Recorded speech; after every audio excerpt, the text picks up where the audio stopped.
Welcome to Truly Force-Free Animal Training. I am Shannon Riley Coiner. I am the founder, and as many of you may know, I work with reactive dogs every single day. And I even have a reactive dog rehabilitation program right here on Truly Force-Free Animal Training that you could check out. But something I wanted, a little tip that I wanted to give to any of you who have dogs who are reactive or overly excited about things, I want you to think about something. So when your dogs are, think about a rubber band. So if I had a rubber band in my hand, this big rubber band, and my dog is relaxed. So Captain and Scout are pretty relaxed right now, just sitting, getting video, easy for them. You imagine their rubber band being very relaxed. So there's a lot of movement, they can go with the flow. Now, if something stressful was happening, or my dog was a little bit of a stressed dog, the rubber band may always be a little bit tight. So if they're generally anxious, they get anxious very easily, their rubber band may never be loose, or it may only get loose in certain situations. So imagine every time there is stress, that rubber band getting tightened. So then you have a dog who is anxious all the time, so that rubber band is always tight, but they get more stressed maybe when they see a dog, they go to the vet, they get in the car, they see a stranger. So now think of that rubber band. They're already stressed, and now you've added another stress. So you've added going to the vet. Their rubber band gets more stressed. Then there's a stranger, because maybe the vet's a stranger. Their rubber band gets even more stretched. At some point, that rubber band's going to break. When that rubber band breaks, oftentimes what we see in dogs is fight. They'll get reactive. They'll bark, growl, and lunge. That is, they are in fight response. So when any of us get scared, humans are the same, we go into fight, flight, or freeze. So fight would be bark, growl, and lunge in a dog. Flight would be maybe run away or pull on the leash.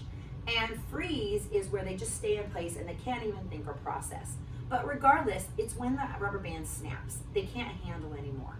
For humans, it's the same thing. So if we're pretty relaxed and easygoing, our rubber band might be tight. But if we have an anxious personality, our rubber band will be loose if we're relaxed. But if it's tight, if we're anxious, it doesn't take a lot for us to snap and maybe lose our temper.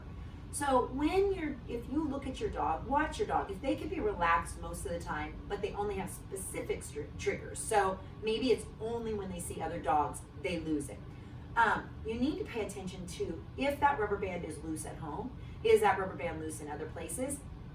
And then they just snap. But a lot of times for dogs on walks, just putting on the harness can start to tighten that rubber band. Then walking out the door tightens that rubber band. So then when they see a dog, their rubber band snaps because there is no looseness in that rubber band. So I just wanted to give this little tip for any of you who have dogs who might be a little reactive, fearful, anxious, or even overly excited. So this can happen with a dog who is very, very hyper, and then something stimulating happens and they get more hyper, and then they're totally out of control, running around like crazy. That's basically like the rubber band snapping. Their body can't take it anymore. And all of us have different looseness in our rubber band. So some of us have really loose, big rubber bands, and we can tolerate a lot of stress. Others of us, including dogs, have very small rubber bands that don't have a lot of flexibility. So there isn't a lot of stretch that we can put into that rubber band. So those dogs and people tend to react faster. In psychology, they sometimes call it a window of tolerance. So they have a smaller window of tolerance. So I just wanted to give this visual, hoping it will help if there's anybody out there who has a dog that they don't understand why they explode sometimes. Think of it and think about how tight is their rubber band on a daily basis. If this resonates with you, or if this makes any sense, or if you have a dog that's reactive and you don't know what to do, check out my program, the Reactive Dog Rehabilitation Program.